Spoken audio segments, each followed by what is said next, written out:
The Great Hall of Lagos State University shimmered that morning with brilliance and promise. Sunlight filtered through tall glass windows, scattering golden hues across rows of freshly polished chairs draped in white linen. The stage at the far end gleamed with its crimson curtain and podium trimmed with the university crest, while banners bearing the words Commencement of Excellence fluttered gently in the air-conditioned breeze. Proud families filled the room, tuxedoed in their brightest attires, mothers in shimmering lace gowns and flamboyant hala headwraps, fathers in richly embroidered tuxedos, siblings in crisp suits and flowing ankaras. The atmosphere was thick with laughter, camera flashes, and the joyous hum of dreams fulfilled. Among the graduates waiting nervously in line, one young woman stood apart, her wide eyes filled with both hope and hidden dread. Chiamaka.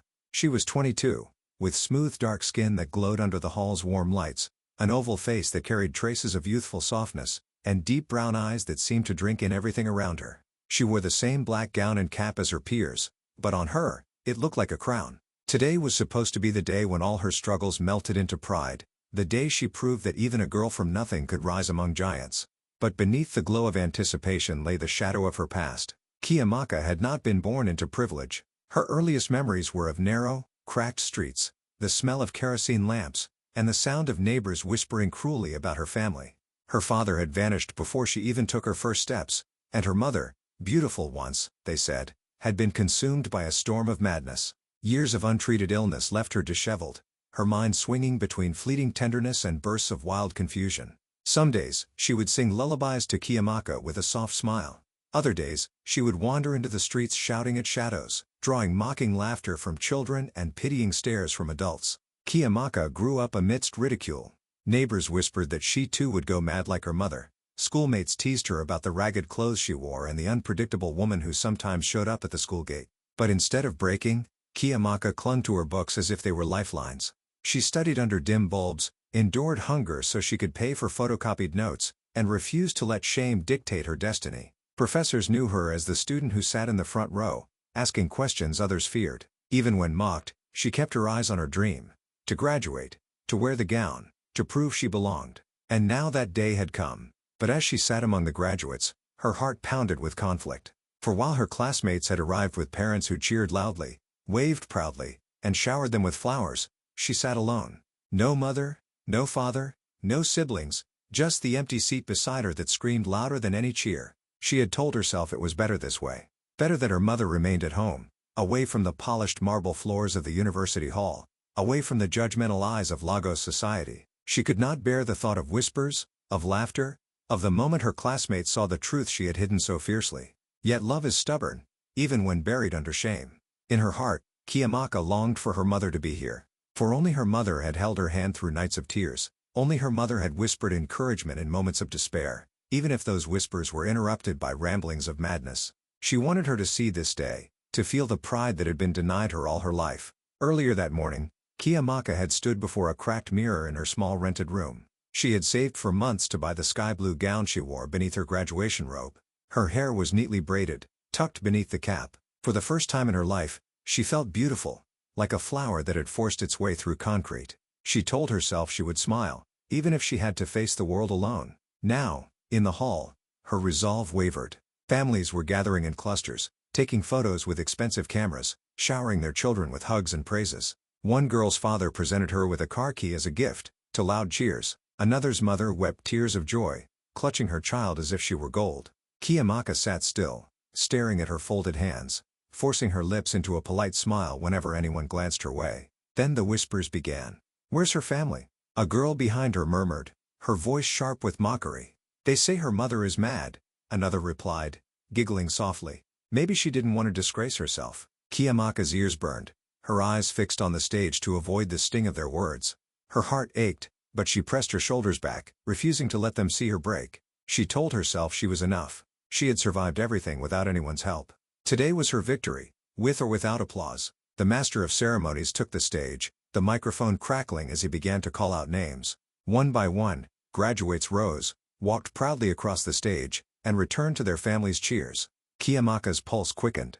Her turn was coming. She swallowed hard, rehearsing the smile she would wear, the grace with which she would walk. She imagined hearing her name announced, the applause echoing through the hall. Then it happened. The great double doors at the back of the hall creaked open. Heads turned. Whispers rippled like waves across the room. Chiamaka's blood froze as she followed their gaze. There, framed in the doorway, stood her mother. Her wrapper was mismatched, faded and torn at the hem. Her blouse hung loosely, one sleeve slipping off her shoulder.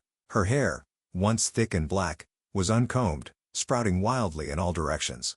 Her bare feet slapped against the polished floor as she stepped inside, her eyes wide, burning with an unsettling intensity. She carried no flowers, no gifts, no prideful smile, only the raw, unpredictable energy that marked her as different. The hall fell into stunned silence.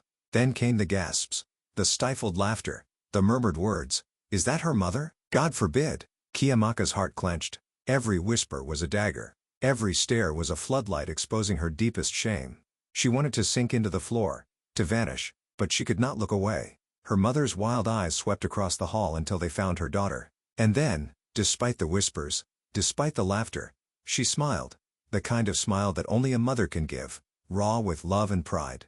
Chiamaka's breath caught in her throat. And in that moment, with the entire hall watching, her mother began to walk down the aisle toward her, wild-eyed and determined, shattering the fragile illusion Chiamaka had built around her life.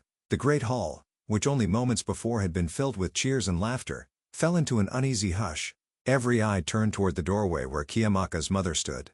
The sight of her was like a crack across polished glass, jarring, uncomfortable, impossible to ignore. Her wrapper, once bright blue but now faded into pale patches, hung awkwardly against her thin frame. One corner was knotted carelessly at her waist, the frayed edges brushing the polished marble floor. Her blouse was mismatched, slipping down from one shoulder, revealing skin that bore the harshness of years of neglect. Her feet were bare, dust clinging to her ankles. Her hair, black streaked with gray, erupted in every direction, untamed and wild. But it was her eyes that held the hall captive, wide, unblinking, burning with an intensity that seemed to pierce through everyone in her path. A ripple of whispers coursed through the rows. Parents leaned into each other, shielding their mouths as they murmured. Students nudged one another, some stifling laughter, others raising phones discreetly to capture the scandal. Professors exchanged worried glances, their brows furrowed, unsure whether to intervene.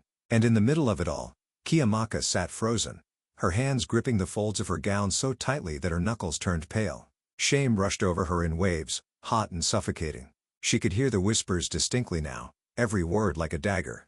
"Is that her mother? God forbid! Look at the state of her." No wonder she always kept to herself. A small group of girls behind Chiamaka began to giggle, covering their lips with manicured hands. One leaned forward and whispered loud enough for her to hear, "Now it makes sense. She hides because her whole family is a disgrace." Chiamaka's heart pounded. She had feared this moment her entire life. She had built walls of silence, endured endless mockery, pretended that her mother was simply unwell. And now, those walls crumbled in front of everyone she had struggled to impress. Her mind drifted, unbidden, to childhood. She remembered the day her mother had stormed into her primary school classroom, barefoot, shouting that her daughter was the brightest star God had ever made. The laughter of her classmates had haunted Chiamaka for months after. She remembered neighbors pointing and whispering when her mother roamed the streets at night, humming to herself, her wrapper barely clinging to her shoulders. She remembered hiding in the corner of their small room, pressing her palms over her ears, wishing she could vanish. And now, history was repeating itself. Her mother did not care about the stares or the whispers. With every step, her bare feet slapped against the marble floor, echoing in the silence. She walked with an unsettling determination, her eyes fixed straight ahead, on Chiamaka. "No, please," Chiamaka whispered under her breath, lowering her head, hoping she would stop, hoping she would vanish. But her mother's steps grew louder, closer. Desperation overtook her. She rose from her seat, rushing toward the aisle to meet her mother before she could cause more of a scene. Her gown swayed as she moved quickly, her cap nearly slipping off her braids. When she reached her, she grabbed her mother's arm gently, her voice trembling. "Mama, please, sit down. I beg you. Don't do this here." Her mother turned her head slowly, and her wild eyes softened for just a moment. She smiled, a strange, tender smile that made Chiamaka's chest ache. But then she shook her head stubbornly, pulling her arm free. "No," she said, her voice cracking yet carrying clearly through the hall. "I must speak. They must all hear." Gasps rippled through the crowd again. Professors on stage exchanged glances, whispering urgently among themselves.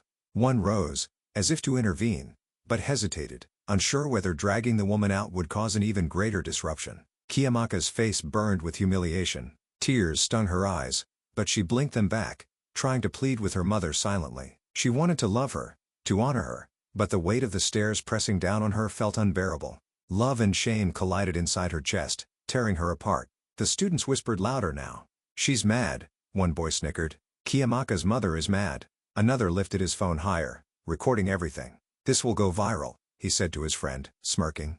Chiamaka bit her lips so hard it nearly bled. She wanted to shout at them, to scream that her mother was not just madness, that she was love, sacrifice, resilience. But all she could do was stand frozen, holding her mother's arm, begging with her eyes for her to stop. Her mother ignored the whispers. She lifted her chin, her wild hair tumbling across her face, and began to speak in cryptic fragments. "They think they know the truth," she said, her voice quivering but strong. "But lies built these walls. Lies sit on that stage. Lies wear tuxedos and hala and smile like saints." The hall grew restless. Some shifted uncomfortably, others leaned forward, curious now. Chiamaka tightened her grip, whispering, "Mama, please, stop." But her mother's voice only grew louder. Her hands shook as she pointed toward the stage. "They don't know you. They don't know who you are, my child. They don't know whose blood runs in your veins. But I will tell them. I will tell them all." Chiamaka's heart dropped. Her breath came in short gasps. Fear gripped her throat. Then, with a sudden burst of raw intensity, her mother's voice rang out, echoing across the hall, shattering the fragile silence. "Your father's name is Obinna." The hall erupted in gasps. Some parents turned sharply, recognizing the name instantly. Professors stiffened, their faces frozen in shock. Students whispered, "Obinna? Which Obinna?" Chiamaka staggered back, her wide eyes locked on her mother, her mind spinning. She had never known her father's name. Not once. And now, in the most humiliating moment of her life, it had been shouted into the world for everyone to hear. Her lips parted, but no sound came. All she could do was stare at her mother, who stood trembling yet defiant, her wild eyes glimmering with a dangerous mix of pain and truth. And in that moment, as the whispers swelled into a storm, Chiamaka realized her life was about to unravel in ways she could never have imagined. For a moment, time itself seemed to shatter. The name echoed across the hall like a thunderclap. Obinna. The sound of it clung to the marble walls, rang in the ears of every student, every parent, every professor. For Chiamaka, it felt like a blade cutting through the carefully constructed veil of her life. Her legs trembled. Her lips parted, but no words came. She froze, paralyzed, her wide eyes staring at her mother as though she had just conjured a ghost. The audience stirred. The air became restless. Parents exchanged startled glances, whispering urgently to each other. A few gasped in recognition. Obinna? Could it be Chief Obinna? The wealthy businessman known across Lagos for his empire of real estate, his face often plastered on billboards and newspapers, his name associated with power and influence. Others frowned, suspicious but intrigued, their voices hushed yet sharp. On stage, professors stiffened. The vice-chancellor shifted in his seat, his jaw tightening. This was no longer just a spectacle of madness. It was scandal. Two ushers rose, making their way cautiously toward Chiamaka's mother. "Madam, please," one said softly, reaching for her arm. "You must step outside." But she jerked away, her eyes blazing with defiance. Her thin frame shook, but her voice thundered with frightening clarity. "Do not touch me. You will not silence me again. They need to know the truth. She needs to know the truth." Gasps rippled again through the hall. Chiamaka's throat tightened. Her chest heaved. She stumbled forward, her black gown swaying, her cap nearly falling. She reached for her mother's arm, her voice trembling with desperation. "Mama, stop, please. You're embarrassing me. Let's go home, please." Her mother turned toward her, and for a fleeting second, her wild eyes softened, filled with a painful kind of love. But then she shook her head fiercely. "No, my child. You have lived long enough in lies. You have asked me your whole life where your father is. Today, you will know." Chiamaka's body stiffened as memories surged, uninvited. Nights when she lay awake, staring at the tin roof of their tiny home, listening to her mother mumble names that made no sense. Mornings when she asked, "Mama, who is my father?" and received nothing but silence, or worse, sudden fits of rage. The ache of watching her friends celebrate Father's Day in school while she scribbled NA on forms. The sting of birthdays without a father's blessing. And now, here, in front of hundreds, her mother had handed her the truth, or at least a name, like a curse. The room erupted with noise. Students whispered furiously, some with wide eyes of pity, others with smirks of amusement. Phones rose higher, their cameras flashing, capturing every trembling movement of Chiamaka's lips, every flicker of madness in her mother's eyes. Within minutes, the scene would be on WhatsApp groups, on Twitter, on Instagram Reels. The humiliation was permanent now. Chiamaka's heart sank deeper with every click of the cameras. She could hear the laughter of those who had always doubted her, the mockery of those who would say, "See? Even her father didn't want her." On stage, the vice-chancellor rose, his voice sharp over the microphone. "This is a graduation ceremony. Please remove this woman immediately." His eyes darted toward Chiamaka with irritation, as though she herself were the cause of the disturbance. The ushers approached again, firmer this time. One reached for her mother's shoulder, but before they could lay a hand, her mother let out a strangled cry. Her body shuddered violently, and then she collapsed onto the polished marble floor with a sickening thud. The hall gasped in unison. For a heartbeat, silence ruled once again. Then came the shouts. "Help her! She has fainted!" Chiamaka's scream tore from her throat. "Mama!" She fell to her knees beside her, cradling her mother's thin frame in her arms. Tears blurred her vision as she shook her gently. "Mama, please, wake up. Please don't do this to me now." Her mother's chest rose and fell in shallow breaths. Her fingers twitched weakly, clutching at something. Chiamaka followed the movement and saw it, a crumpled piece of paper, tightly gripped in her mother's trembling hand. Her heart raced. Carefully, she pried her mother's fingers open, revealing the worn sheet. The edges were torn, the ink faded, but the handwriting was unmistakably deliberate, each stroke firm and powerful. At the bottom, in bold letters, was a signature. Her breath caught. The name scrawled there froze her blood. Obinna. Her supposed father's name, inked on the very paper clutched by her mother's weakening hand. Chiamaka's wide eyes darted between the paper and her mother's pale, trembling face. Her entire body shook. Was this the proof she had been denied her whole life? Or was it another cruel illusion from her mother's fractured mind? The whispers in the hall swelled. Louder, more urgent. Parents leaned forward, trying to catch a glimpse. Students craned their necks, phones raised higher to capture the image of Chiamaka kneeling, her gown pulling around her, her face streaked with tears, a mysterious letter trembling in her hand. The vice-chancellor barked orders from the stage, but Chiamaka barely heard him. The roar of blood in her ears drowned everything else. Her gaze returned to the signature, her heart pounding with disbelief and terror. And in that moment, as the truth dangled before her trembling fingers, Chiamaka realized her life was about to be split into two, the life before the letter, and the life after. The letter trembled in Chiamaka's hands, the paper thin and brittle, the ink smudged by years of being hidden away. Around her, the great hall buzzed with chaos, students whispering, professors shouting orders, parents murmuring with suspicion, but she heard none of it. The world narrowed to the fragile sheet clutched between her trembling fingers, her mother lying unconscious at her side, and the name signed boldly at the bottom, Obinna. Her eyes darted over the words, her lips moving silently as she read. "My dearest Ifoma," the letter began, written in neat cursive. "Forgive me. I am not strong enough to choose you. The life I have built does not allow for you or the child you carry. My name must remain untarnished, for it carries weight in this city. What we had must remain hidden. Do not come to me again." Chiamaka's throat tightened as she read, her breath faltering. Line after line painted a picture of betrayal. Her mother, Ifoma, had been abandoned while pregnant. The man who should have protected them both had instead turned his back, choosing wealth and reputation over love and responsibility. The words cut deep. "I will provide for you in silence, but the world must never know. Tell the child nothing of me. I cannot claim her." Tears blurred Chiamaka's vision. Her chest felt like it was splitting open, the letter a knife twisting inside her. The cruel truth of her origin spread before her like shattered glass. She was not fatherless by accident, she was fatherless by choice. A man of power had looked at her life, her very existence, and decided she was not worth acknowledging. She glanced at her mother's frail body beside her, the wrinkles around her closed eyes, the strands of gray hair falling across her face. Her madness, her instability. Chiamaka saw it now not just as illness, but as the lingering wound of betrayal. The abandonment had not only left them in poverty, it had broken something inside her mother's mind. All the ridicule, all the shame Chiamaka had endured was born from this man's decision. The sound of laughter snapped her back to the present. Behind her, classmates whispered louder, emboldened by the scene. "Can you believe it? Her mother was some mistress," one girl sneered. "No wonder she's always acting holier than thou. See where she comes from," another added. "And now it's all online," someone else said, holding up a phone with a smirk. "She's trending already." Chiamaka's stomach twisted. It wasn't enough that her heart was shattering. The entire hall was feasting on her humiliation. On stage, professors raised their voices, demanding silence, but their authority meant little against the growing tide of whispers. Parents shifted uncomfortably in their seats, some glancing toward the dignitaries sitting in the front row, wondering who among them was the man whose name had just cracked open the hall like thunder. Chiamaka lowered her head, pressing the letter against her chest. She wanted to disappear, to run, to hide in some dark corner of Lagos where no one knew her name, where no one would laugh at the truth carved into her blood. Her legs ached to rise, to flee the hall and never return. But then, from the floor, a faint voice stirred.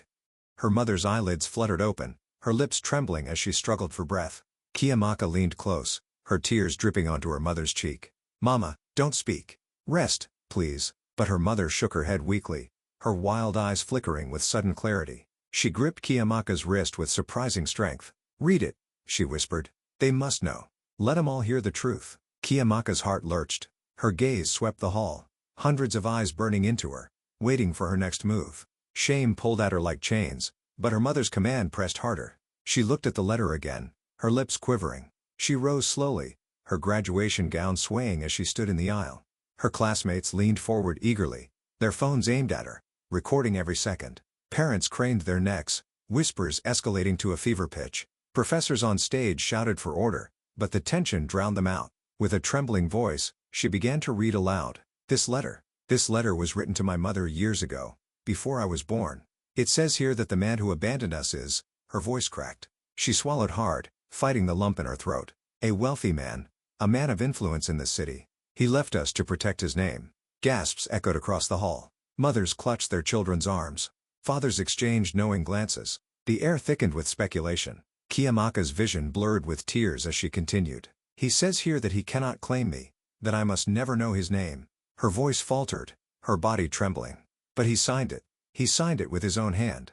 The hall fell into hushed silence, every ear straining for the name. Chiamaka glanced down at the bottom of the page, her heart pounding. Her lips parted, the words ready to leave her tongue, when her eyes caught a final line, scrawled in a rushed, uneven hand below the signature. Words that froze her blood. "If you ever reveal this, it will destroy me. For by the time this letter reaches you, I will already be sitting in the very halls of the university you dream of for your child. Remember this, if you bring me down, you bring her down too." Chiamaka's breath caught in her throat. Her knees wobbled. Her gaze darted to the front rows of the audience, to the dignitaries seated in crisp tuxedos and shining head wraps. One man in particular shifted uncomfortably, his eyes lowering to the ground. The realization hit her like lightning. Her father was not just alive. He was here, in this hall, watching her. Chiamaka's breath came in sharp, uneven bursts. The paper trembled in her hands as though it carried a curse too heavy to bear. Her eyes darted over the crowd, searching, desperate, unsure if her mother's cryptic words and the scrawled warning were madness or truth. The letter said he was here, in this very hall. But where? Her gaze swept the rows of dignitaries seated at the front, men and women draped in grandeur. Some leaned forward, brows furrowed, whispering furiously to one another. Others averted their eyes, unwilling to be linked to the storm erupting in the room. And then, she saw him. He was tall, broad-shouldered, his dark skin gleaming under the golden hall lights. His tuxedo, cream-colored and embroidered with fine golden thread, shimmered with refinement. Around his neck hung a beaded chain of red coral, a mark of wealth and tradition. His face was finely chiseled, proud in its structure, with a strong jawline and narrow lips. But pride could not mask the truth that betrayed him in that moment. His eyes, wide, panicked, darting like a cornered animal. He stiffened, his hands gripping the armrests of his chair. His chest rose and fell quickly, too quickly, and a pale shade crept across his features. To those who knew him, the change was undeniable. To those who did not, it was a performance breaking at its seams. Whispers surged like wildfire. "Is that Chief Obinna? Awo? It can't be. But look at his face. He's shaken." The name, already whispered by Chiamaka's mother, now seemed to hover over him like smoke. The dots connected themselves in the minds of the onlookers. Their gazes burned into him, suspicion wrapping around him like chains. Chiamaka's heart slammed in her chest. Her legs felt unsteady, but her anger fueled her forward. Could it be him? Was this powerful man, the man mothers pointed out to their children as an example of success, the man universities honored with plaques, truly the father who had abandoned her and driven her mother into madness? Her mind reeled back into fragments of memory. She heard her mother's broken voice echoing through the years. "He left me. He left us both for his name. He wears tuxedos while we starve. He walks proudly while I scream in the streets." Chiamaka had dismissed those rants as the cries of a fractured mind. But now, seeing the man trembling under the weight of whispers, the pieces fit. Her mother had not been mad all along. Not about this. She had been telling the truth, and no one had listened. Phones rose higher among the graduates. Students whispered, laughed, recorded eagerly, their voices slicing through Chiamaka's resolve. "Look, she's pointing at him. This is better than Nollywood. Her father is a whole chief? No wonder she hid it." Chief Obinna shifted in his seat, beads of sweat forming on his forehead despite the cool air-conditioned hall. Slowly, carefully, he tried to rise, as though slipping away quietly would erase the spectacle. His movements were deliberate, but the tremor in his hands betrayed him. He began edging toward the side aisle, head lowered, hoping the crowd would be too distracted by the chaos to notice. But Chiamaka noticed. Her pulse roared in her ears, drowning out her fear. The letter in her hand crumpled as she marched forward, her graduation gown sweeping behind her like a cloak of defiance. Every step felt like she was walking into fire, but she did not stop. "Mama's not crazy," she whispered to herself, her voice trembling but fierce. Not this time. Not about him. The hall grew tense as students realized what she was about to do.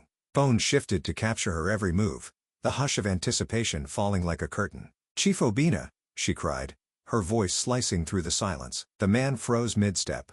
Every head turned. His name, shouted with such raw fury, reverberated across the marble floor. Slowly, stiffly, he turned, his wide eyes locking with hers. Gasps filled the air. The whispers rose again, sharp and cutting. She said it. She called him her father. Chiamaka's voice shook, but she pressed on, standing before him in the aisle, the entire hall watching. "Tell them," she demanded, her hands trembling as she held up the letter. "Tell them who you are to me. Tell them you abandoned us. Tell them you wrote this." The chief's lips parted, but no words came. His chest heaved, his fingers twitched at his side. He opened his mouth again, his voice finally spilling out, low and desperate. "No, no, I don't know you. I've never seen you before in my life." The denial sliced through Chiamaka's heart. She staggered back as the hall erupted. Students laughed, some gasping at the drama, others jeering cruelly. "She made it up," someone shouted. Desperation. Her vision blurred with tears. She had risked everything, her dignity, her future, to confront him, and he had dismissed her as if she were nothing. She felt the floor tilt beneath her, her breath catching in her chest. For a moment, she thought she might collapse like her mother had. But before she could crumble, another voice cut through the noise. A woman's voice, sharp and raw with pain. "Stop lying, Obinna." Gasps echoed louder than ever as all eyes shifted to the front row, where Chief Obinna's wife stood. Her halo tilted askew, her hands trembling as she pointed directly at him. Her voice broke, but her words carried with the force of truth. "She's telling the truth. That girl is yours." The hall exploded into chaos. The hall exploded into pandemonium. The wife's scream, "She's telling the truth. That girl is yours," ripped through the air, shattering what little order remained. Parents rose from their seats, murmuring furiously, some scandalized, others curious, all hungry for the truth.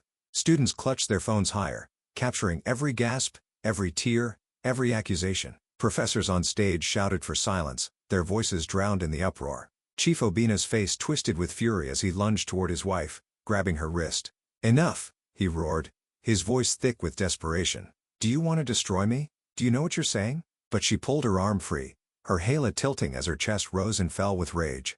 "I will not cover your sins anymore, Obinna. I will not be your shield. This girl, this child, has lived in shame while you sat in glory. God will judge you, but so will we." Gasps filled the hall again. Some parents clapped softly, their eyes wide with sympathy for Chiamaka. Others shook their heads in disbelief, muttering prayers under their breath. And then, from the ground, another voice rose. A voice cracked, fragile, but burning with painful clarity. Chiamaka's mother stirred. Slowly, trembling, she rose to her knees, then to her feet, her wrapper hanging loose, her hair wild around her face. She swayed, unsteady, but her eyes gleamed with both madness and truth. "Listen to me," she cried, her voice breaking yet strong enough to silence part of the hall. "I loved him. I loved him with all my heart. He came to me when I was young, when I had nothing, when hope was still alive in me. He promised me forever. He said I was his only one, and I believed him." Her hands trembled violently as she pressed them against her chest. "But when I told him I carried his child, he turned away. He told me I was nothing. He told me to disappear, and I did. Into the shadows, into despair, into madness. I lost myself because he abandoned me, because the man you all respect and honor is nothing but a coward." The words crashed over the hall like waves. Some gasped, others shook their heads, unwilling to believe. Yet her voice, raw and desperate, carried a weight that could not be dismissed. Chiamaka stood frozen, humiliation pressing down on her like a crushing stone. She wanted to vanish into the marble floor, to melt into air and escape the hundreds of eyes burning into her. She had dreamed of this day being her triumph. Now it was her undoing.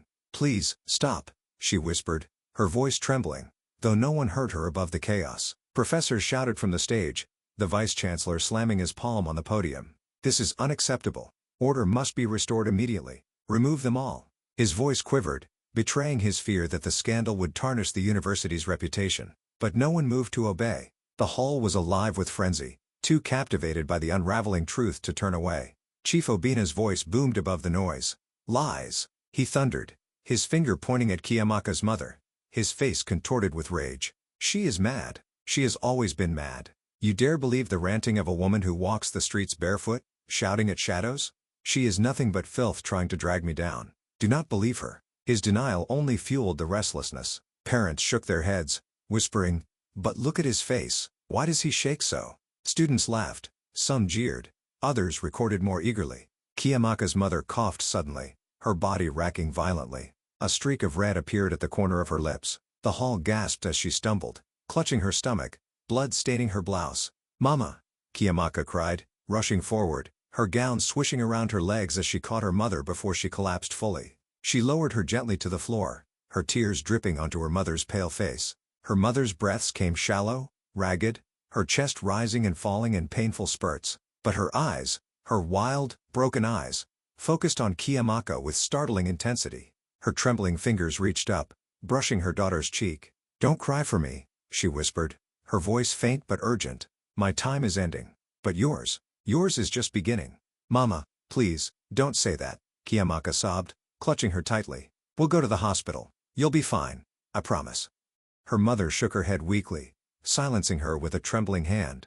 Her voice cracked as she forced the words out. "Listen to me, my child. The truth is not all here. What I've told you is only the beginning. If you want to know everything, if you want to understand, you must find the rest." Chiamaka's heart pounded. "Find what, Mama? Where?" Her mother's lips trembled, blood staining her teeth as she whispered her final words, each syllable a dagger of revelation. "Find the truth. In his house." Her body went limp in Chiamaka's arms. And as the hall erupted in screams, gasps, and chaos once more, Chiamaka clutched her mother's lifeless frame, her mind spinning with terror and confusion. Her gaze flicked upward to Chief Obinna, whose face had drained of color, whose fists clenched with desperation. "In his house." The words rang in her ears, louder than the crowd, louder than her own sobs. What secrets lay within the mansion of the man who might be her father? The night pressed heavy over Lagos, its humid air buzzing with the faint hum of distant traffic and the occasional bark of dogs echoing through quiet neighborhoods. But Chiamaka's steps were silent as she moved through the shadows, her graduation gown long discarded, replaced with a simple dark wrapper and headscarf. Her mind pulsed with her mother's dying words. Find the truth in his house. The mansion loomed ahead of her like something out of another world. Set behind towering black gates and guarded by men in dark uniforms, Chief Obinna's home was a fortress of wealth. Its walls were lined with imported marble, its sprawling lawns trimmed with precision, and fountains glistened under the moonlight like liquid silver. Rows of exotic cars sat parked in the driveway, their polished frames reflecting the glow of security lights. It was a place built not just for comfort, but to scream power into the night. Chiamaka's heart pounded as she slipped through a side entrance she had watched a guard neglect for a moment. Every step into the compound felt like a trespass not just against stone and walls, but against the life she had been denied. As she crept closer to the mansion, she pressed her hand to her chest, whispering to herself, "Mama, I will find it. I will find what you meant." Inside, the house was even more magnificent. Chandeliers glittered from high ceilings, their crystal drops scattering rainbows of light onto Persian rugs that muffled footsteps. Expensive portraits hung on the walls, Chief Obinna in regal attire, shaking hands with politicians, receiving awards, smiling with his family. The wife appeared beside him in many, her eyes distant even in painted form. Chiamaka paused in front of one painting and felt the sharp sting of absence. She was nowhere in those images, though her blood was etched into every wall of this mansion. Her footsteps were careful as she slipped deeper into the corridors. Then she froze at the sound of raised voices. She edged closer, pressing herself against the polished wood of a half-open door. Inside the drawing room, Chief Obinna and his wife stood in the middle of a storm. "You should have stayed silent," he hissed, his usually commanding voice stripped raw with rage. "Do you know what you've done? Before the vice-chancellor, before the governors, before half the city, you humiliated me." His wife's halo was gone, her hair slightly undone, but her eyes burned with years of suppressed fury. "No, Obinna," she shot back, her voice sharp. I spoke the truth. You humiliated yourself. You thought you could bury that girl forever. You thought you could erase your sins with money and lies. But blood has a way of crying out. Chiamaka's breath caught in her throat. The wife. She knew. I have tolerated your arrogance for years, the woman continued, her chest heaving. But the moment I saw that girl standing in the hall, I knew I could no longer be silent. She has your eyes, Obinna. She carries your shadow silence. He thundered, slamming his fist on the table. The glass of wine before him trembled violently. If you ever mention her again, I swear. But his threat was drowned out by Chiamaka's racing heart. She stumbled back, her hands trembling, tears pressing at her eyes. Even the wife had known. She wasn't invisible. She wasn't mad. She was blood. Swallowing the lump in her throat, Chiamaka turned away from the door and slipped into a side corridor that led to a study. She pushed the door open with trembling fingers, her eyes darting across the room. It smelled of leather and cigar smoke, lined with shelves of thick books bound in gold. Papers lay scattered across a mahogany desk, the lamp still burning dimly. With desperate hands, she pulled open drawers, shuffled through files. Contracts, property deeds, bank slips, evidence of wealth stacked upon wealth. And then, in the bottom drawer, tucked beneath a stack of documents, she found them. Letters. Her knees nearly gave out as she pulled them into the light. One envelope bore her mother's name, Ifoma, written in a hand she recognized from the letter earlier that day. She ripped it open, her breath shaking. My dearest Ifoma, the letter began. I cannot risk being seen with you.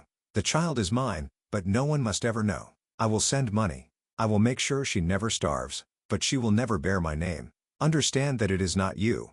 It is the life I must protect. Chiamaka's chest caved in, her sobs catching in her throat. Proof. Proof that she had not imagined her father's identity. Proof that her mother's pain had not been madness alone. Proof that her life had been stolen by lies. She clutched the letter to her chest, her tears falling onto the paper. She wanted to scream, to tear the house apart brick by brick, to demand her stolen name back. But before she could, the faint crunch of footsteps echoed outside the study. Her heart stopped. Voices. 2 guards, speaking in low tones. Check the west wing. Madam thought she heard something. Panic surged. Chiamaka shoved the letters into her wrapper and darted toward the window. Her hands fumbled with the latch, her breath shallow and ragged. Behind her, the doorknob rattled. Who's in there? A guard barked. With one desperate heave, she pushed the window open and slipped into the night air, landing hard on the grass below. Pain shot up her ankle, but she forced herself to run, her lungs burning as she darted past hedges, fountains, and marble statues. Behind her, shouts erupted. Intruder! Stop her! Her legs carried her faster than she thought possible, driven by her mother's dying words, driven by rage and grief. She scaled the wall, scraping her palms raw, and tumbled onto the street outside. Breathless, trembling, she clutched the letters against her chest and fled into the shadows of the city. As she stumbled down a dark street, her mother's voice echoed in her ears. Find the truth in his house. She had found some of it, but the papers whispered of more, a deeper secret waiting to be unearthed. Her trembling hands reached into her wrapper and pulled out one last sheet she hadn't realized she had grabbed. Her eyes scanned the words, and her heart lurched.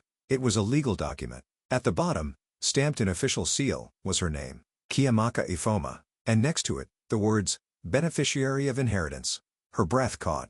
Her body froze. She wasn't just his daughter, she was heir to something he had hidden. The night after her break-in, Chiamaka sat alone in her small one-room apartment, the flickering light of a kerosene lamp casting shadows across her walls. The letters and documents she had stolen from Chief Obinna's study lay spread out on the floor like a trail of ghosts. Her trembling hands traced the words again and again, each line slicing deeper into her heart. The legal papers spoke clearly. Parcels of land, bank accounts, and shares of investments all tied to her name. Her name, Chiamaka Ifoma. Each document bore seals, signatures, and dates, proof beyond denial. She was the rightful heir to wealth that could have spared her and her mother years of hunger, ridicule, and despair. Her mind reeled with flashbacks of childhood. Nights spent sleeping on a straw mat while rain leaked through their rusted roof. Days she went to school barefoot, her classmates mocking her torn uniform. Her mother digging through garbage for scraps, her dignity stripped piece by piece. And now, staring at the papers, Chiamaka realized it had all been avoidable. The man who had watched her grow up from afar, who had funded university donations and stood smiling in front of cameras, had deliberately concealed her existence. He had chosen to let her suffer while living in grandeur, while her mother drowned in madness. A sob tore through her throat as she clutched the inheritance papers to her chest. You let us starve, she whispered, her tears wetting the ink. You let Mama rot while you gave speeches about charity. Her body shook violently as anger and grief consumed her. She slammed her fists on the floor, the papers scattering like broken promises. Her cry echoed through the room, raw and unrestrained, the sound of a heart cracking under the weight of betrayal. She thought of her mother's final moments, blood on her lips, her frail hands trembling as she whispered, "Find the truth in his house." Chiamaka had found it, but it did not heal her. It only deepened the wound. Her phone buzzed suddenly, startling her. She picked it up, her breath catching when she saw the message. "Meet me tomorrow. I can help you. Ronke Obinna." His wife. Chiamaka's blood ran cold. Her mind raced with possibilities. Was this a trap? A way to lure her out so Chief Obinna could silence her? Or could it be real? Could the woman who had shouted the truth in front of the entire hall truly be an ally? Sleep evaded her that night. She tossed and turned, staring at the documents on the floor, her mind tugging between fear and hope. By morning, exhaustion weighed on her eyes, but determination pushed her feet forward. She arrived at a quiet cafe in Yaba, one tucked away from the main roads. Sitting at a corner table, veiled in a simple wrapper and dark glasses, was Madame Ronke Obinna. The woman who had once been her enemy in that hall now looked at her with something between pity and steel. "You came," Ronke said softly, her voice carrying both warmth and caution. "I had to," Chiamaka replied, her voice trembling but resolute. "Why are you helping me?" Ronke's lips tightened as she stirred her untouched tea. Her eyes, sharp yet weary, fixed on Chiamaka. "Because I know what it feels like to be betrayed by him. For years, I have smiled beside a man who lies as easily as he breathes. He deceived me as he deceived you, and I am tired of being his accomplice." Chiamaka studied her carefully, searching for deceit. "You knew about me all this time." "I suspected," Ronke admitted, her voice heavy. "I saw the way he disappeared at night, the letters he hid, the guilt he never spoke of. When I saw you in that hall, I knew. You are his daughter. The resemblance is undeniable." Her words cut deep, both validating and painful. Chiamaka clenched her fists beneath the table, fighting back tears. "So what now? What do I do with this?" She pulled a folded paper from her bag and placed it on the table, the inheritance document. "He signed this. He gave me land, wealth, but he never gave me a father. Do I fight him with this? Do I demand what's mine?" Ronke's gaze lingered on the document, her expression unreadable. She leaned forward, her voice dropping to a whisper. "Listen to me, girl. Obinna is not a man you fight lightly. He has crushed enemies far stronger than you. Politicians fear him. Police bend to him. If you push this further, if you try to take what is yours, he will destroy you." Chiamaka's stomach clenched, her throat dry. She whispered back, her voice breaking. "But it's mine. It belongs to me." Ronke's eyes softened with something like pity. She reached across the table, resting her manicured hand over Chiamaka's trembling one. "I know, and that is why it breaks me to say this. But your father is a man who would rather see you buried than watch you rise." Her words struck like lightning. The air between them thickened with danger, the weight of Ronke's warning sinking deep into Chiamaka's bones. And as the cafe's hum faded into silence around her, Chiamaka realized she was standing at the edge of a war she had never wanted but could no longer escape. The internet moved faster than grief. By the day after graduation, Chiamaka's name was everywhere. Hashtags flying across Twitter, clips of her mother's outburst flooding TikTok, blurry screenshots of her tear-streaked face turned into memes. "Madwoman's daughter. Obinna's secret child? Scandal at Lagos University." The comments were merciless, classmates mocking her mercilessly, their laughter sharpened by the cruelty of anonymity. Some posted the clip of her screaming her father's name with captions like, "Oscars-worthy performance." Others slowed the footage of her mother collapsing, layering it with mocking soundtracks. Her phone vibrated endlessly, each notification another stab in her chest. Humiliation wrapped around her like chains, but beneath it burned something fiercer. Rage, anger not only at her father for abandoning her, not only at her classmates for mocking her, but at the sheer injustice of it all. That truth itself had become entertainment, her pain reduced to spectacle. By evening, she sat in her dim apartment, her laptop open, scrolling through the chaos. The inheritance documents lay beside her, silent but screaming. Her chest heaved as she whispered to herself, "They laugh because they don't know. They laugh because he's hidden everything. But I will show them. I will show them who he really is." A knock at the door startled her. Her body tensed, fear coursing through her veins. She hesitated, then cracked it open. There stood Ronke Obinna, veiled in a plain scarf and sunglasses, her presence cloaked in secrecy. "May I come in?" Ronke asked softly. Chiamaka led her inside, her heart racing. The wife carried a small folder, her expression grim. She sat at the edge of the bed, handing it over. "These are copies of bank transfers. Payments to silence your mother, to erase her from the picture. They prove he has always known and always lied. Chiamaka's hands shook as she flipped through the pages. Each sheet bore his name, his signature. Every payment a reminder of her stolen childhood. Tears stung her eyes, but this time, they did not weaken her. They sharpened her resolve. "Why are you helping me?" Chiamaka asked, her voice raw. Ronke's eyes glistened with unspoken sorrow. "Because I know what it feels like to be silenced. Because I know his cruelty. And because you are braver than I ever was." The words sank deep. For the first time in days, Chiamaka felt the faint flicker of strength return. That night, she sat beside her mother, who lay frail on the mat, her body weaker than ever. The illness had worsened, her voice broken, her mind slipping further into shadows. But when Chiamaka held her hand and whispered, "Mama, he ruined us," her mother's eyes cleared with surprising lucidity. "Not ruined," she whispered back. "You are alive. That is your power. Do not let him bury you in shame. Fight, my daughter. Fight for the truth." Chiamaka wept quietly, pressing her forehead to her mother's. "I will. For you." The decision hardened in her chest like iron. She could no longer hide, no longer whisper. If the world wanted a spectacle, she would give them the truth, not the rumors. At dawn, she opened her laptop, her fingers trembling but determined. She wrote a letter at tuxedo to the university board, ceasing newspapers, student associations, and alumni. The words poured from her like fire. "I am Chiamaka Afoma, a graduate of this institution. The man you honor, Chief Obinna, is not the man he claims to be. He abandoned my mother, destroyed her life, and concealed my existence while parading himself as a beacon of integrity. I have proof, letters, transfers, documents, all signed by his hand. If the university prides itself on truth, it must confront the reality of who it celebrates." She attached scanned copies of the documents, her finger hovering over the send button for only a second before pressing it. A weight lifted, though fear pressed harder. The city would know. The truth would no longer be buried. Exhausted, she lay back on her mat, staring at the ceiling, her heart still racing. For the first time, she felt not just shame but courage. But the morning brought more than sunlight. A harsh knock rattled her door, louder than before. Insistent, unyielding. She froze, her breath caught in her throat. The knocks grew heavier, fists pounding like drums of war. "Open the door." A deep voice barked. Her chest tightened as she rose, her bare feet dragging across the floor. Through the crack beneath the door, she saw shadows. 3 men. Their voices low, dangerous. Her father's men. They had come for her. The pounding on the door grew more violent, shaking the wooden frame until it felt like the hinges might snap. Chiamaka's breath hitched as the silence inside her small apartment clashed with the menace outside. She clutched her mother's scarf in her trembling hands, whispering a prayer under her breath. Finally, the door gave way. Not broken, but forced open with authority. 3 men stepped inside, tuxedoed in dark suits, their polished shoes clicking against the concrete floor. Their very presence made the air colder, heavier. The leader, tall with a sharp jawline and a scar that ran from his temple to his chin, surveyed the room with a look of disdain. His deep voice rumbled like distant thunder. "Miss Ifoma." Chiamaka swallowed hard.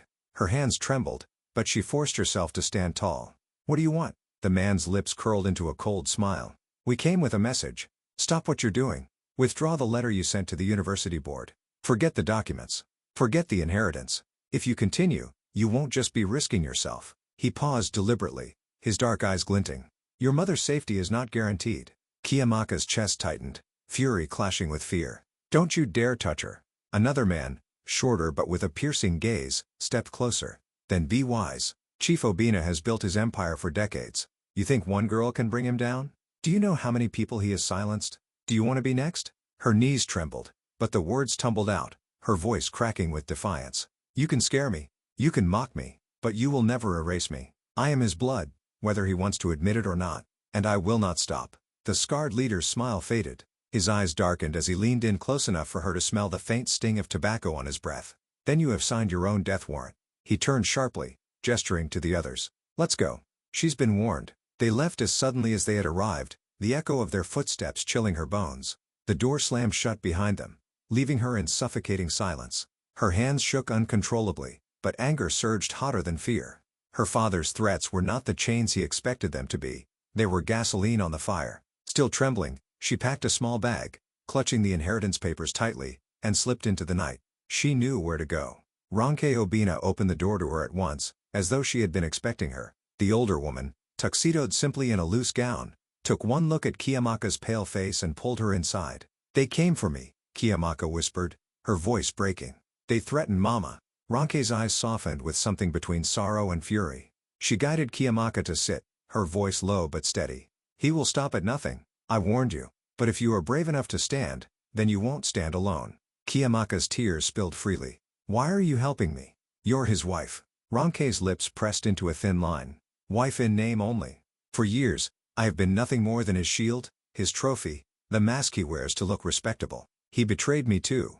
Lied to me. Used me. Humiliated me. You and I are not enemies, Chiamaka. We are both scars of his cruelty. The words cracked something open inside Chiamaka. For the first time, she felt less alone. She looked into Ronke's eyes and saw not pity, but solidarity. We have to expose him, Chiamaka whispered, her voice trembling but firm.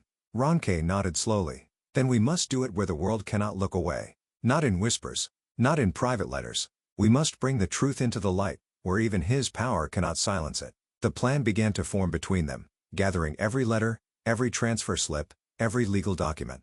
Collecting testimonies from those he had crushed, preparing for a public confrontation that would tear away his mask. But their fragile alliance was soon shaken. When Chiamaka returned to her apartment the next evening, her mother was gone. The thin mat was empty, the scarf left crumpled on the floor. Panic clawed at her chest. She called out her mother's name, her voice echoing against the bare walls. No answer. She rushed to the neighbors, but none had seen her leave. Some shook their heads with pity, muttering, "Those men in suits came earlier." Terror surged through her veins. She sprinted through the streets, calling her mother's name, searching hospitals, shelters, even the markets where her mother sometimes wandered. But there was nothing, only silence and her own desperate cries. At last, exhausted, she collapsed outside a pharmacy, sobbing uncontrollably. The memory of the men's words gnawed at her. Your mother's safety is not guaranteed. And then, through a whisper of rumor, she heard it. A clinic. Private, discreet, funded by Obinna himself. With her heart pounding, she rushed there under the cover of night. The building was stark white, its gates guarded, its halls silent. Slipping inside through a broken fence, she crept down sterile corridors until she found a locked door with her mother's muffled cries seeping through. Her hands trembled as she peered through the small glass pane, and her breath caught. Her mother was there. Frail, strapped to the bed, her lips moving in incoherent whispers, her wrists bound by leather cuffs. And on the door, a brass plate gleamed with cruel finality. Patient funded by Chief Obinna. Her father had locked her mother away. The white-walled clinic loomed under the pale moonlight like a prison disguised as mercy. Chiamaka crouched in the shadows, her heart pounding so hard it echoed in her ears. The brass plate on the door still burned in her memory. Patient funded by Chief Obinna.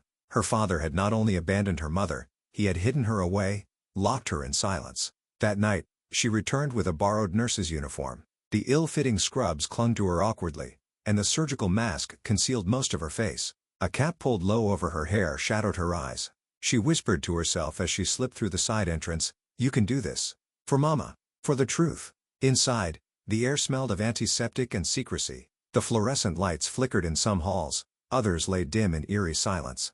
Nurses walked briskly, their eyes lowered, their steps quick, as though they carried burdens too heavy to speak aloud. Chiamaka pushed a cart filled with files she had stolen from an unattended desk. Her fingers trembled as she opened the first one. Patient name scrawled in ink, stamped with words like confidential and special care. She flipped page after page, her breath catching. These were not ordinary patients. They were men and women linked to Chief Obinna's world, business rivals, whistleblowers, even a journalist she remembered seeing on TV years ago, declared missing. He hadn't silenced them with bribes or bullets. He had hidden them here, in white walls and locked rooms, turning them into ghosts the world forgot. Her stomach turned as she snapped photos with her phone. Each click a weapon, each image proof. She could feel sweat trickling down her spine despite the chill of the sterile air. From one room, a weak voice called her name. Chiamaka froze, then slowly turned. Through a cracked door, her mother lay strapped to a bed, her hair wild, her wrists bruised from restraints. "Chiamaka," her mother whispered hoarsely, her eyes wide with terror. "You shouldn't be here. They will catch you. He will kill you." Tears pricked Chiamaka's eyes as she rushed inside, falling to her knees at the bedside. She pulled her mask down, letting her mother see her face. "Mama, I couldn't leave you here. I promise. I will get you out." Her mother's thin hands gripped hers with surprising strength. "No, my child. You must live. You must tell the truth. Don't trust anyone, not even those who claim to help you. Everyone here serves him. Everyone."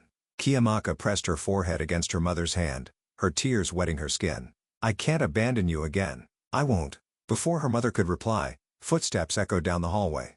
Chiamaka shot up, quickly pulling her mask back on. The door swung open, and a doctor stepped inside. His coat was crisp, his stethoscope gleaming, but his eyes carried the cold loyalty of a man bought long ago. "What are you doing here?" he demanded, his voice sharp.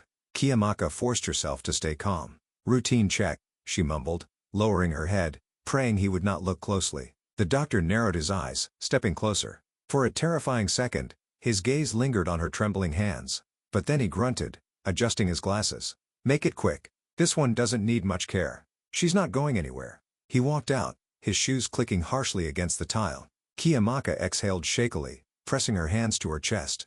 She turned back to her mother. "I'll come back for you, Mama. I swear it. But first, I have to finish this." Her mother's eyes filled with tears, her voice barely audible. "Be careful, my daughter. Truth has teeth." Chiamaka slipped back into the hallway, her cart still piled with files. She moved faster now, her fear sharpening into focus. She entered the administrative office at the end of the corridor, the one room with blinds drawn and lights dimmed. Inside, filing cabinets stood tall, their drawers marked with neat labels. Her hands shook as she rifled through them. Bank statements, property deeds, more files of patients silenced. And then, something different. An envelope tucked into a folder marked Legal Affairs. Her breath caught as she unfolded the papers. It was a will. A secret one. Her eyes darted over the lines, her pulse racing. Beneficiary: Chiamaka Afoma. Her name again. Not hidden in the shadows this time, but printed clearly in ink, stamped with seals, signed by Obinna's hand. This wasn't just acknowledgement, it was preparation.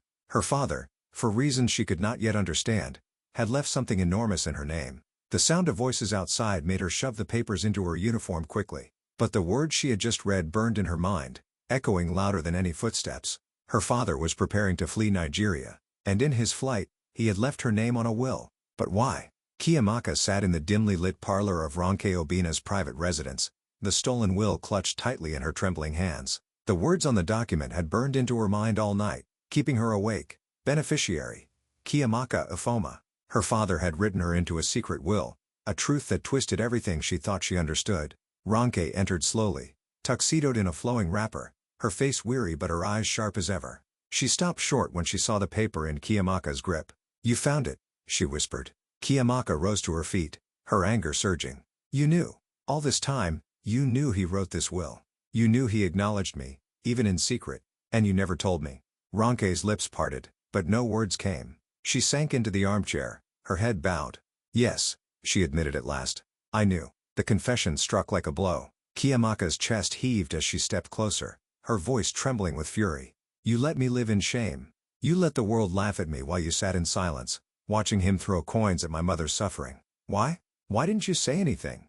Ronke's hands tightened around the armrests. Her voice cracked, but there was steel beneath it. "Because I was a coward. Because I thought if I stayed silent, if I kept his secrets, I could survive.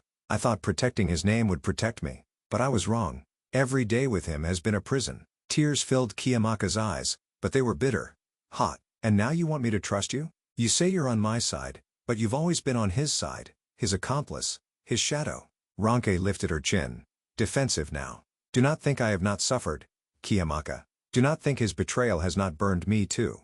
I was his wife, but never his partner. I endured his lies, his affairs, his cruelty. Do you know what it's like to live beside a man and still feel invisible?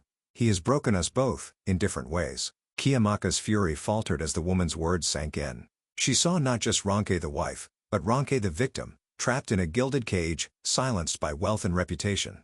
Yet the bitterness in Chiamaka's chest refused to vanish completely. "You could have saved us," she whispered. "You could have saved my mother." Ronke's face twisted with guilt.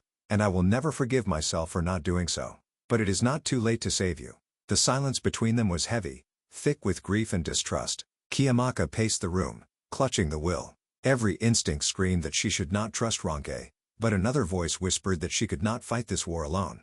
Finally, Ronke stood and walked to her, her hand trembling as it reached out. "We must work together. Whatever his reasons for writing your name in that will, he will never willingly give you what is yours. He will destroy you before that day comes. And me, and anyone who stands with us." Chiamaka stared at her, torn. But in the glimmer of Ronke's eyes, she saw something she recognized: pain, betrayal, the longing to break free. For a fragile moment, The two women stood as allies again. But Obinna was already striking back. The following week, headlines shifted.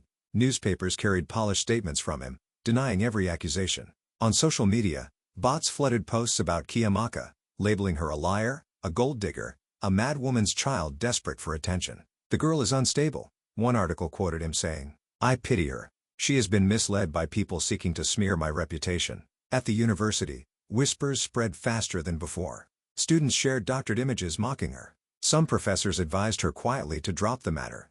Even the vice-chancellor sent her a letter urging her to protect the university's name by ceasing her public campaign. Her father's power was everywhere, silencing her, rewriting her story. Still, she held firm. Each lie he told only stoked her determination. And when Ronke suggested they attend a gala where Obinna would be speaking, Chiamaka knew the time had come to confront him in the open. The hall was grand, filled with glittering chandeliers and powerful figures in tuxedos and gowns. Cameras flashed, capturing the smiling faces of politicians, businessmen, and their wives. Chiamaka stood near the back, her heart pounding, her fists clenched around a folder of evidence tucked under her arm. Ronke stood at her side, her eyes sharp with quiet defiance. When Chief Obinna finally walked to the podium, the applause thundered like waves. His voice filled the hall with practiced charm. "We are here tonight to celebrate progress, to honor truth, to uphold dignity." But then his gaze swept the room, and he saw her. For a split second, his mask cracked, his eyes darkened. Then he pointed directly at her. "This girl," he thundered, his voice booming through the microphone, "is a fraud." The hall erupted in gasps. Every head turned to her. Every camera lens found her face. And in that instant, Chiamaka realized her war with him was no longer hidden in shadows. It had burst into the light. The words echoed like gunfire in the hall. "This girl is a fraud." Chief Obinna's booming declaration spread through the room like wildfire, leaping from ear to ear, igniting whispers, gasps, and laughter. Cameras pivoted toward Chiamaka, flashing relentlessly, capturing her frozen face, her trembling frame. Within seconds, the mocking voices began. "She's delusional," one man barked from the crowd. "Attention seeker," a woman muttered, her diamond necklace glittering as she shook her head. On social media, clips hit the airwaves before the speech had even ended. Hashtags painted her as unstable, memes mocked her expression, and strangers ridiculed her audacity. The world seemed to close in on her again, burying her in humiliation. But Chiamaka had not come unprepared. The following morning, she stood before a small group of journalists in a cramped conference room, her heart hammering in her chest. She had no grand stage, no thunderous applause to carry her words, only the fragile strength of truth. She laid out the letters first, the inheritance papers, the bank transfers, all signed by Chief Obinna's own hand. Her voice quivered at times, but she pressed on, her eyes burning with determination. "He abandoned my mother. He silenced those who opposed him. He built his empire on betrayal and lies, and he has hidden behind power for too long." The reporters scribbled furiously, their cameras snapping. Some watched with skepticism, others with dawning realization. But Chiamaka's voice never wavered. Still, doubt lingered in the air. One journalist leaned forward, eyebrow raised. "Why should the public believe you, Miss Ifoma, when the chief himself has dismissed your claims?" Before Chiamaka could answer, a new voice rang out from the back of the room. "Because I will testify." The room turned. Gasps rose. Madame Ronke Obinna stepped forward, regal in a flowing wrapper, her head held high, her eyes blazing with conviction. "I am his wife," she declared, "and I can no longer stand by his lies. I have lived with his secrets for years. I have seen the papers he hid, the people he silenced, the child he abandoned. Everything Chiamaka says is true." The room erupted with questions, the reporters surging forward, their pens racing faster than their thoughts. The testimony of the wife, the woman closest to him, struck harder than any document. Tears welled in Chiamaka's eyes as Ronke took her hand, standing beside her, no longer an uncertain ally but a warrior in her own right. By evening, the nation was ablaze. Radio hosts debated furiously. TV anchors replayed Chiamaka's words alongside Ronke's testimony. On social media, the tide began to turn. Hashtags once mocking her now shifting. "Justice for Chiamaka." Hashtag truth against power. Chief Obinna, however, was far from surrender. His fury shook the country as he called emergency press conferences, his voice thunderous as he denounced the lies of jealous women and greedy enemies. But the cracks in his empire widened. Old allies began to slink away. Politicians once quick to clasp his hand now avoided his calls. Business partners quietly dissolved agreements. The evidence Chiamaka presented, combined with Ronke's testimony, could no longer be ignored. His denials grew more desperate, more unhinged. Where once he spoke with polished confidence, now he shouted, red-faced, his words trembling with panic. This girl is nothing. A mistake. A shadow from the past that seeks to destroy me. But it was too late. The nation had seen enough. Chiamaka, once mocked as delusional, became a symbol of resilience. News outlets called her the daughter who dared to speak. Young women across Nigeria shared her story, seeing in her courage the reflection of their own silenced battles. Where she had once been humiliated, now she was celebrated. In a quiet corner of a hospital, her mother watched from a small TV. Her frail lips curved into a weak smile, her eyes glistening. "That's my child," she whispered, pride shining through the fog of her illness. But triumph came with shadows. One fateful evening, as the nation's eyes turned to the courts, Chief Obinna was led away in handcuffs.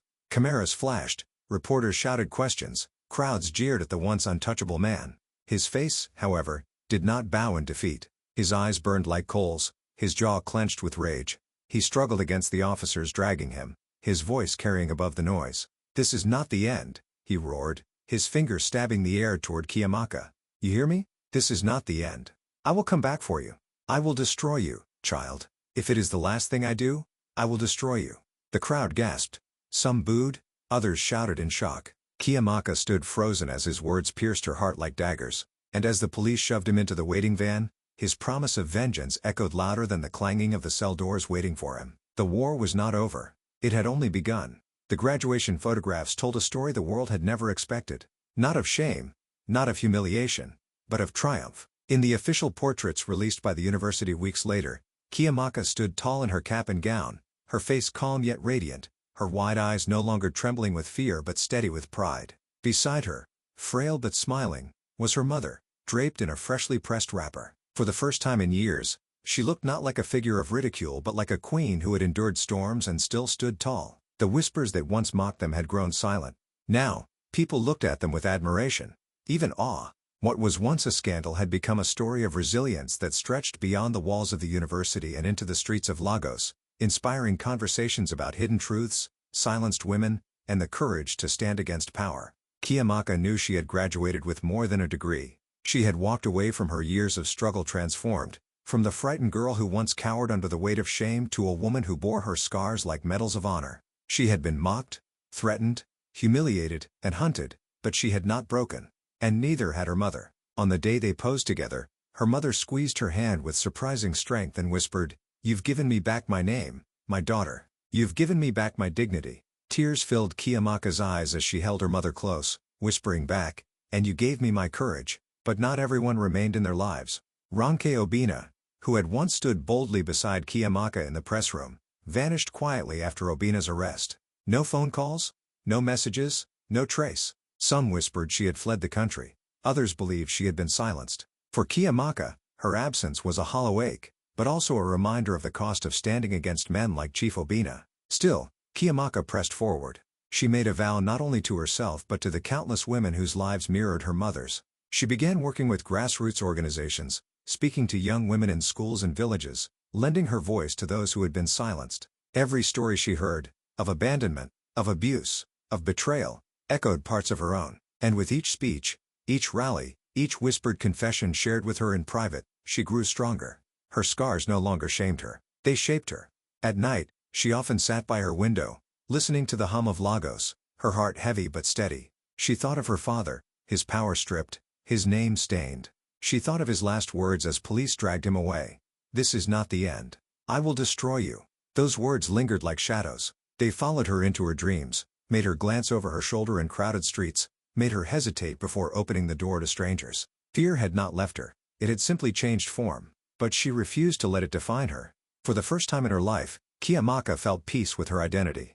She was not just the madwoman's daughter. She was a graduate, a fighter, a survivor, and a symbol of strength. She carried her mother's laughter and pain in her veins, her resilience in her bones. She had embraced the truth of who she was, and no one, not even Chief Obinna, could erase that. The nation admired her courage. Newspapers ran features about her, not as a scandal but as a heroine. Students invited her to speak at forums.